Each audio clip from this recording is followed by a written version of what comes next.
فاذكروني أذكركم واشكروا لي ولا تكفرون يا أيها الذين آمنوا استعينوا بالصبر والصلاة إن الله مع الصابرين ولا تقولوا لمن يقتل في سبيل الله أموات بل أحياء ولكن لا تشعرون ولنبلونكم بشيء من الخوف والجوع ونقص من الأموال والأنفس والثمرات وبشر الصابرين الذين إذا أصابتهم مصيبة قالوا إنا لله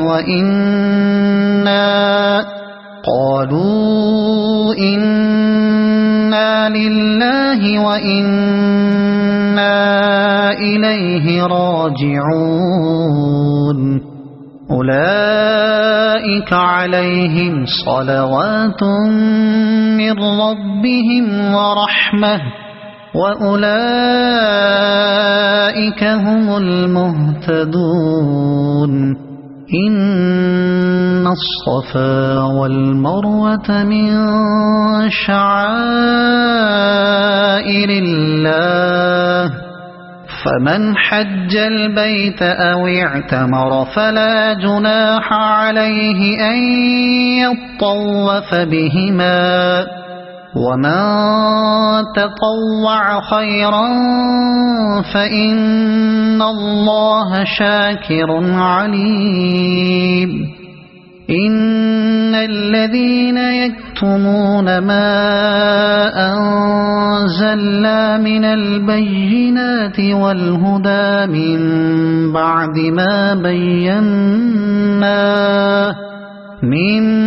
بعد ما بيناه للناس في الكتاب أولئك يلعنهم الله ويلعنهم اللاعنون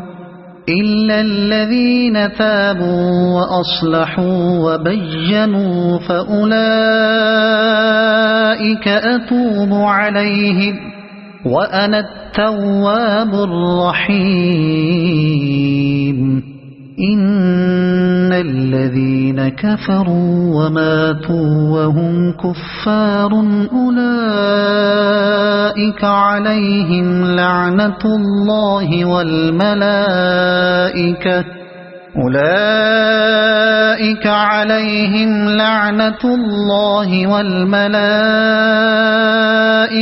والناس أجمعين خالدين فيها لا يخفف عنهم العذاب ولا هم ينظرون وإلهكم إله واحد لا إله إلا هو الرحمن الرحيم إن في خلق السماوات والأرض واختلاف الليل والنهار والفلك التي تجري في البحر بما ينفع الناس وما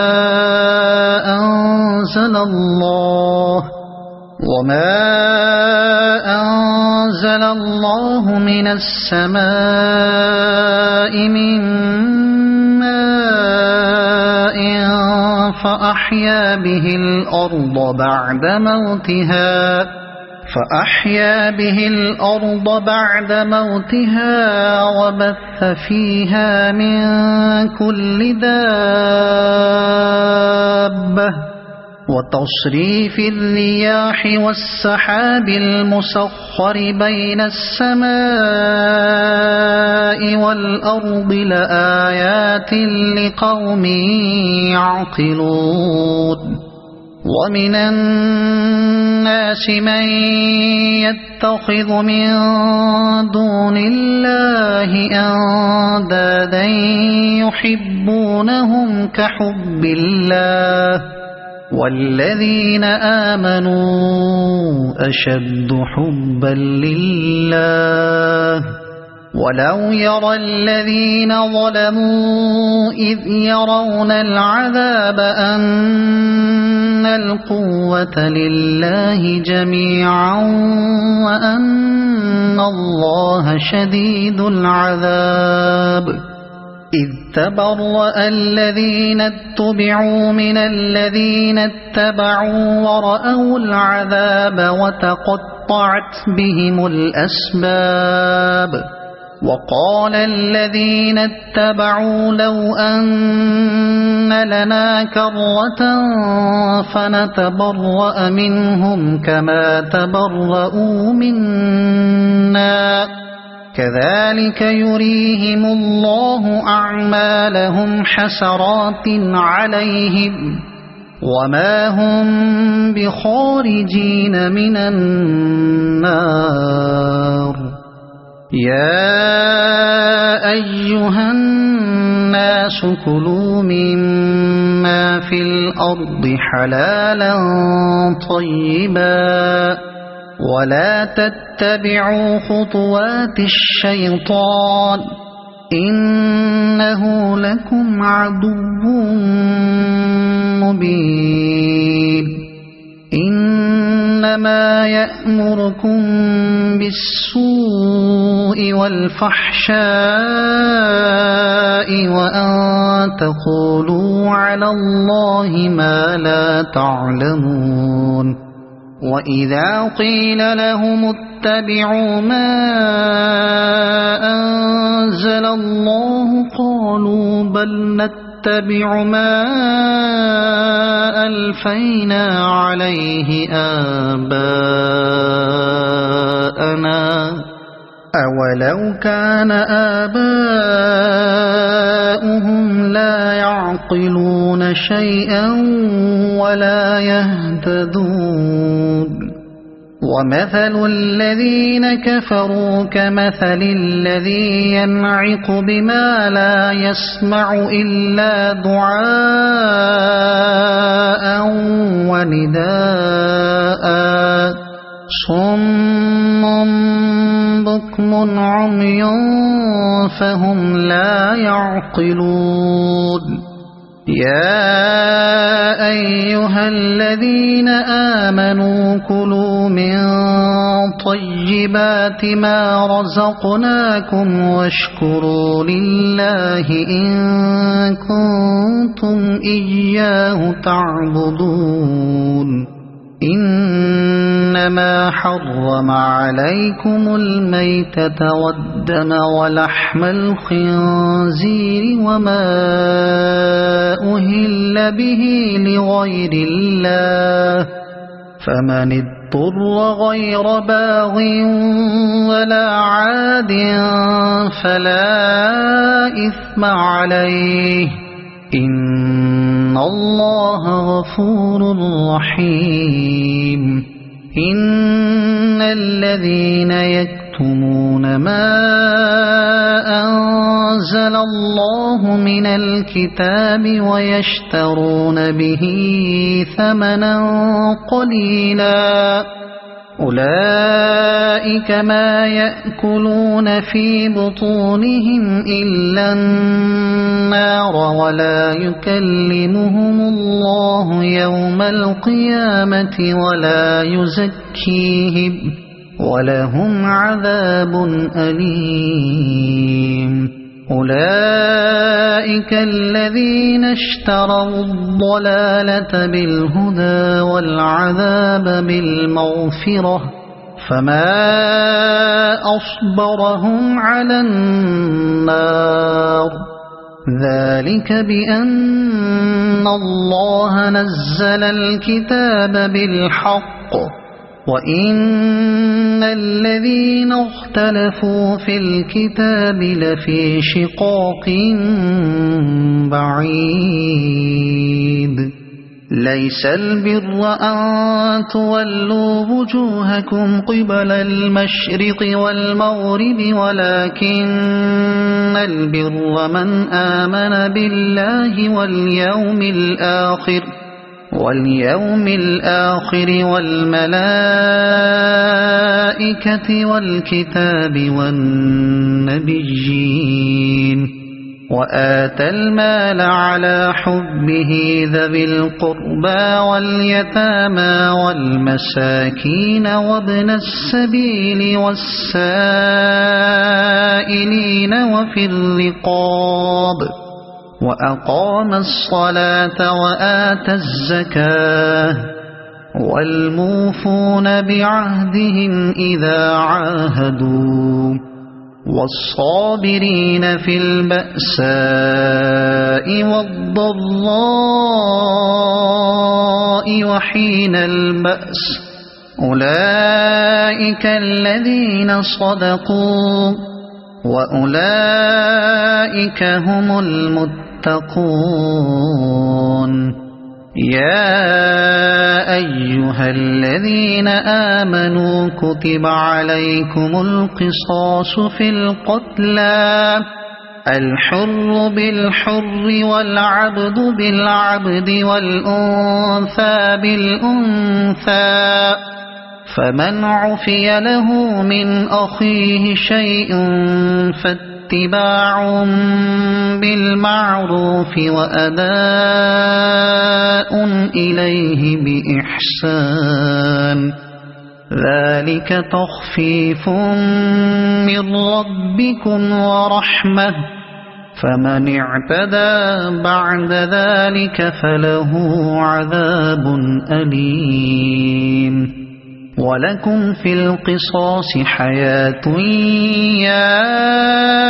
أولي الألباب لعلكم تتقون كتب عليكم إذا حضر أحدكم الموت إن ترك خيرا الوصية للوالدين والأقربين بالمعروف حقا على المتقين فمن بدله بعدما سمعه فإنما إثمه على الذين يبدلونه إن الله سميع عليم فمن خاف من موص جنفا أو إثما فأصلح بينهم فلا إثم عليه إن الله غفور رحيم يا أيها الذين آمنوا كتب عليكم الصيام كما كتب على الذين من قبلكم لعلكم تتقون أياما معدودات فمن كان منكم مريضا أو على سفر فعدة من أيام أخر وعلى الذين يطيقونه فدية طعام مسكين فمن تطوع خيرا فهو خير له وأن تصوموا خير لكم إن كنتم تعلمون شهر رمضان الذي أنزل فيه القرآن هدى للناس وبينات من الهدى والفرقان فمن شهد منكم الشهر فليصمه ومن كان مريضا أو على سفر فعدة من أيام أخر يريد الله بكم اليسر ولا يريد بكم العسر ولتكملوا العدة ولتكبروا الله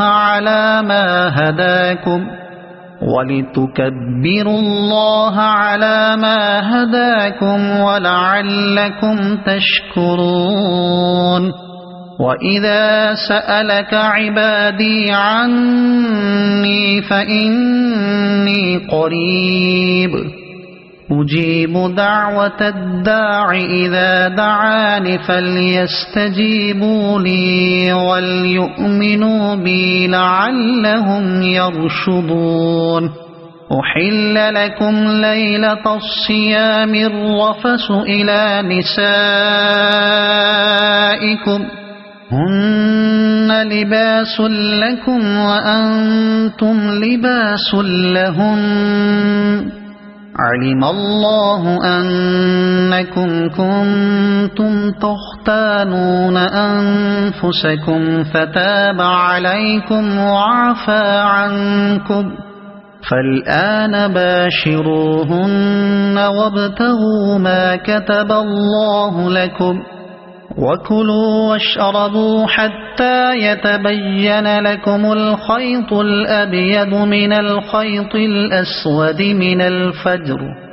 ثم أتموا الصيام إلى الليل ولا تباشروهن وأنتم عاكفون في المساجد تلك حدود الله فلا تقربوها كذلك يبين الله آياته للناس لعلهم يتقون ولا تأكلوا أموالكم بينكم بالباطل وتدلوا بها إلى الحكام لتأكلوا فريقا من أموال الناس بالإثم وأنتم تعلمون يسألونك عن الأهلة قل هي مواقيت للناس والحج وليس البر بأن تأتوا البيوت من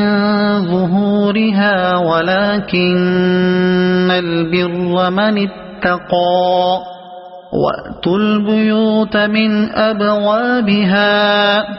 واتقوا الله لعلكم تفلحون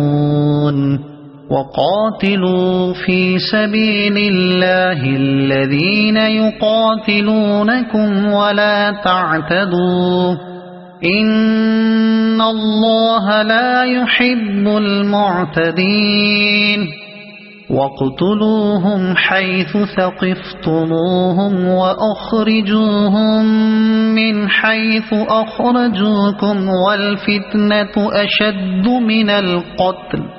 ولا تقاتلوهم عند المسجد الحرام حتى يقاتلوكم فيه فإن قاتلوكم فاقتلوهم كذلك جزاء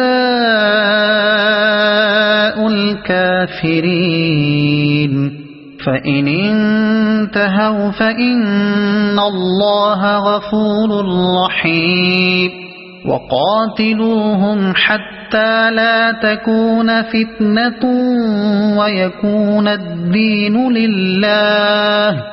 فإن انتهوا فلا عدوان إلا على الظالمين الشهر الحرام بالشهر الحرام والحرمات قصاص فمن اعتدى عليكم فاعتدوا عليه بمثل ما اعتدى عليكم واتقوا الله واعلموا أن الله مع المتقين وأنفقوا في سبيل الله ولا تلقوا بأيديكم إلى التهلكة وأحسنوا إن الله يحب المحسنين وأتموا الحج والعمرة لله فإن أحصرتم فما استيسر من الهدي ولا تحلقوا رؤوسكم حتى يبلغ الهدي محله فمن كان منكم مريضا أو به أذى من رأسه ففدية من صيام أو صدقة أو نسك فإذا أمنتم فمن تمتع بالعمرة إلى الحج فما استيسر من الهدي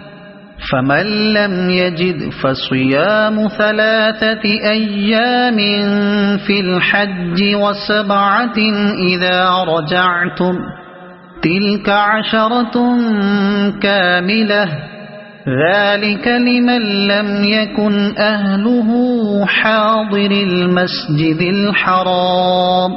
واتقوا الله واعلموا أن الله شديد العقاب الحج أشهر معلومات فمن فرض فيهن الحج فلا رفث ولا فسوق ولا جدال في الحج وما تفعلوا من خير يعلمه الله وتزودوا فإن خير الزاد التقوى واتقون يا أولي الألباب ليس عليكم جناح أن تبتغوا فضلا من ربكم فإذا أفضتم من عرفات فاذكروا الله عند المشعر الحرام واذكروه كما هداكم وإن كنتم من قبله لمن الضالين ثم أفيضوا من حيث أفاض الناس واستغفروا الله إن الله غفور رحيم فإذا قضيتم مناسككم فاذكروا الله كذكركم آباءكم أو أشد ذكرا فمن الناس من يقول ربنا آتنا في الدنيا وما له في الآخرة من خلاق ومنهم من يقول ربنا آتنا في الدنيا حسنة وفي الآخرة حسنة وقنا عذاب النار أولئك لهم نصيب مما كسبوا والله سريع الحساب واذكروا الله في أيام معدودات فمن تعجل في يومين فلا إثم عليه ومن تأخر فلا إثم عليه لمن اتقى واتقوا الله واعلموا أنكم إليه تحشرون ومن الناس من يعجبك قوله في الحياة الدنيا ويشهد الله على ما في قلبه وهو ألد الخصام وإذا تولى سعى في الأرض ليفسد فيها ويهلك الحرث والنسل والله لا يحب الفساد وإذا قيل له يتق الله أخذته العزة بالإثم فحسبه جهنم ولبئس المهاد ومن الناس من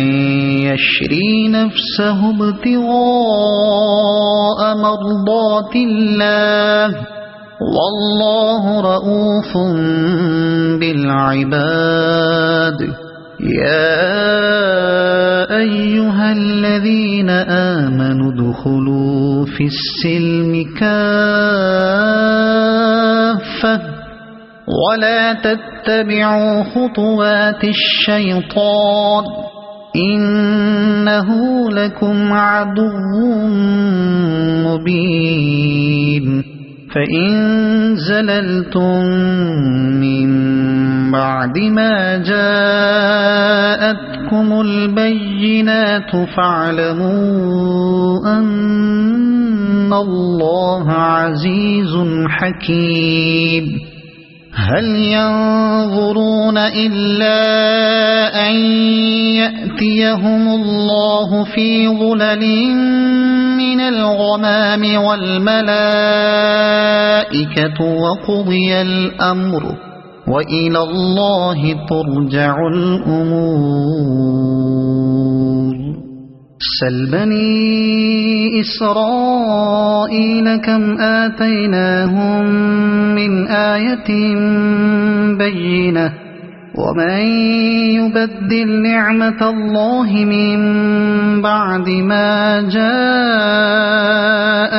فإن الله شديد العقاب زين للذين كفروا الحياة الدنيا ويسخرون من الذين آمنوا والذين اتقوا فوقهم يوم القيامة والله يرزق من يشاء بغير حساب كان الناس أمة واحدة فبعث الله النبيين مبشرين ومنذرين وأنزل معهم الكتاب بالحق ليحكم بين الناس فيما اختلفوا فيه وما اختلف فيه إلا الذين أوتوه من بعد ما جاءتهم البينات بغيا بينهم فهدى الله الذين آمنوا لما اختلفوا فيه من الحق بإذنه والله يهدي من يشاء إلى صراط مستقيم أم حسبتم أن تدخلوا الجنة ولما يأتكم مثل الذين خلوا من قبلكم مستهم البأساء والضراء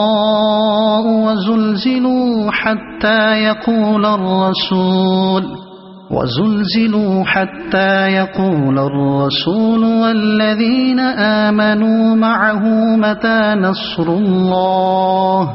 ألا إن نصر الله قريب يسألونك ماذا ينفقون قل ما أنفقتم من خير فللوالدين والأقربين واليتامى والمساكين وابن السبيل وما تفعلوا من خير فإن الله به عليم كتب عليكم القتال وهو كره لكم وعسى أن تكرهوا شيئا وهو خير لكم وعسى أن تحبوا شيئا وهو شر لكم والله يعلم وأنتم لا تعلمون يسألونك عن الشهر الحرام قتال فيه قل قتال فيه كبير وصد